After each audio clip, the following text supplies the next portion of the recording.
Hermès, l'une des entreprises françaises les plus influentes, par la qualité et le succès des produits qu'elle vend, entre au CAC 40. Le marché la valorise à plus de 57 milliards d'euros.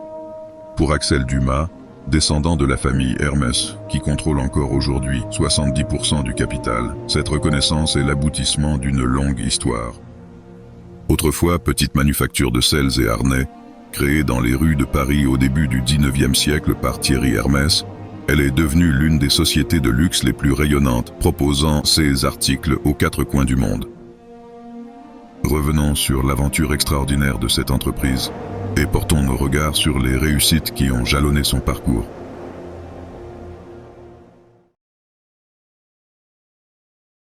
L'histoire commence dans le quartier de la Madeleine. Thierry Hermès, artisan harnacheur, installe sa petite manufacture de selles et harnais. Il est passionné d'équitation et propose bientôt des ouvrages d'éducation équestre. Après sa mort, son fils reprendra les activités de la manufacture et donnera une nouvelle orientation à Hermès. L'entreprise produira désormais tous les équipements nécessaires à l'art équestre. La devise commerciale deviendra « Notre premier client est le cheval », le deuxième, le cavalier. Le succès se confirme durant le XXe siècle avec l'essor de l'industrie automobile et des besoins qu'elle impose pour le transport d'affaires. Malles et sacs de cuir sont désormais très demandés. Et le savoir-faire d'Hermès en matière de maroquinerie lui assurera un immense succès. C'est notamment à cette époque qu'Émile Maurice, petit-fils du fondateur Thierry Hermès, aura l'idée d'introduire un nouveau moyen de fermeture, révolutionnaire pour les articles de cuir, la fermeture glissière. Et, dès 1929, avec l'aide de Lola Prusak, il créera les premiers carrés Hermès, des pièces de soie d'une telle qualité, qu'ils sont encore aujourd'hui ses articles les plus emblématiques. Dès les années 50, les activités se diversifient encore. Le groupe, qui s'identifie maintenant comme un groupe de luxe, se lancera dans la parfumerie et l'horlogerie, sans jamais renier ses origines. 1984 est une année importante pour Hermès. Le maroquinier créera le sac Jane Birkin, qui deviendra l'un des articles les plus vendus de l'entreprise. Dans les années 90, le succès est encore au rendez-vous. L'entreprise est milliardaire, son chiffre d'affaires atteignant 2,5 milliards de francs. Le bénéfice net triple. Pour continuer ses opérations, Hermès a besoin de nouveaux financements. Jean-Louis Dumas, descendant de la famille Hermès, décide d'introduire l'entreprise en bourse. C'est la consécration. Et portée par cette dynamique, Hermès ouvre de nouvelles usines. Elle produit des articles aux finitions exceptionnelles, qu'elle ouvre à tous les marchés dans le monde. Rapidement, l'entreprise acquiert 30% des parts du couturier Jean-Paul Gaultier. Les deux sociétés marcheront main dans la main. Et d'ailleurs, Jean-Paul Gaultier lui-même prendra la direction du prêt-à-porter féminin chez Hermès. Plus de 200 points de vente sont ouverts dans le monde. Les grandes fortunes de Chine, qui s'ouvrent de plus en plus au commerce international, s'arrachent leurs produits. Le Japon et les dirigeants du Vietnam, des Philippines et de Malaisie veulent acheter les produits estampillés Hermès.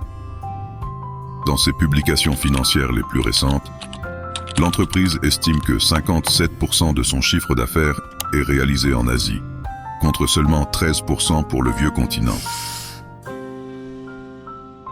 En 40 ans, le chiffre d'affaires a été multiplié par 300 et les actions Hermès, ouvertes à tous les investisseurs du monde entier, ont connu le même triomphe. L'action ayant été multipliée par 360 hors dividendes réinvestis. Peu de sociétés peuvent se targuer d'une croissance aussi fulgurante. À cette vitesse, 3 000 € investis sur Hermès vous auraient valu plus d'1 million d'euros. Malgré l'arrivée galopante de la modernité, Hermès a toujours voulu conserver son image de vieille entreprise au savoir-faire séculaire. Encore de nos jours, les points de vente Hermès ont gardé le charme caractéristique des enseignes d'autrefois.